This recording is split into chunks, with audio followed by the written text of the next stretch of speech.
Now the caveat, by the way, there is a big caveat, and it's very big.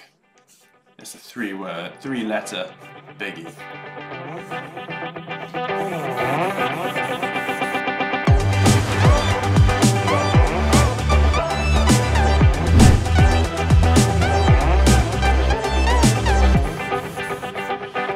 Everything I've said today is valid until a Fed pivot. So everything goes out of the water the second the Fed does a pivot. Now, where is USM2? Right, so looking at USM2, it's crashing. It really is crashing. At some point, we don't know how long this is going to last, but bearing in mind the COVID printing started around here at about 16.5 trillion M2. I mean, are we going back to COVID, pre-COVID, back down here? I mean, if that does do that, S&P is going to dump, Bitcoin's going to really crash. And Jerome Powell said we've got the tools to fix it. We don't care. We're not too. He's not fussed about breaking things because he can fix it. And his tool to fixing it is basically pump, baby, pump. So the second the Fed starts, stopping.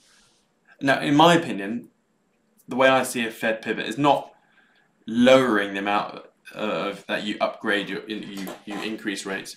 My real definition of a Fed pivot is when they stop QT and they commence QE, or helicopter money, or UBIs, or something like that, where basically I want to see USM2 start to rocket. The moment that starts to happen and they've announced QE, well, everything goes out the window. You need to start buying assets. Then we'll be in the situation, the complete polar opposite of where we are now. The situation we're in right now is, how can we deploy our cash? It's fucking hard. And then when the Fed pivot comes in, the question is, which asset can I deploy the cash into? Because every asset is booming. Then you're like a kid in a sweet shop where, and yeah, you'll be like a freaking guru, because you could then put your cash in stocks, bonds, property, crypto, freaking anything, and grow your money. And there commences the new wave of crypto gurus and property gurus and whatever. Because you'll see people going, oh, I put all my money in property in 2023, and then by 2025, that property had boomed. Therefore, I'm now going to be a property expert or whatever. Well, no, you just got lucky because, M2 is just soaring. So when we're looking at S&P 500 against M2, gives us a bit a different picture, doesn't it? So where is the pre-COVID highs? There. COVID low is there. Ooh, goddamn.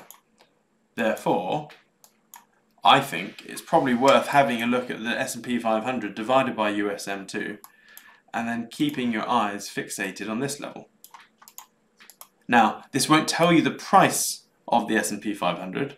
Please remember that this level does not tell you the price of the S&P 500, because we don't know whether, like M2 could stay solid and the S&P 500 now crashes and it could get down here.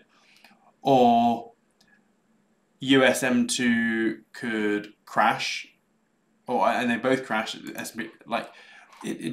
This is simply a ratio between the currency supply and the S&P 500. But when it makes its way down here, you can then look at the S&P 500 and go, okay, now's a good time to buy, historically speaking. When you're looking at a real adjusted thing, because then you're going, right, yeah, this is literally the equivalent of the COVID low. It's the equivalent of the 2001 tech bubble pop. And yeah, okay, the subprime mortgage collapse was a lot lower. But actually, if I'm looking at buying the S&P 500, tech bubble low, COVID low, not a bad time to get, start scaling in. And therefore, you can then use this as a barometer for Bitcoin. Just coincidentally, what does Bitcoin look like against USM2? I know there are other countries in the world, but really, all that matters is the dollar. Huh. Looks like I've already looked at it. So, interesting that if we were to draw a line around, it's pretty much sat on support already, isn't it? Not just some support, it's a confluence of support. Jesus. Well, that's normally quite a bullish signal. And then the next level is down here. So from a real monetary point of view, what has it actually crashed? Okay, it's still, yeah, 76% crash. It's probably got a bit more in it. Where was, this was probably 80 something, 83. Yeah, it's going to be the same, isn't it?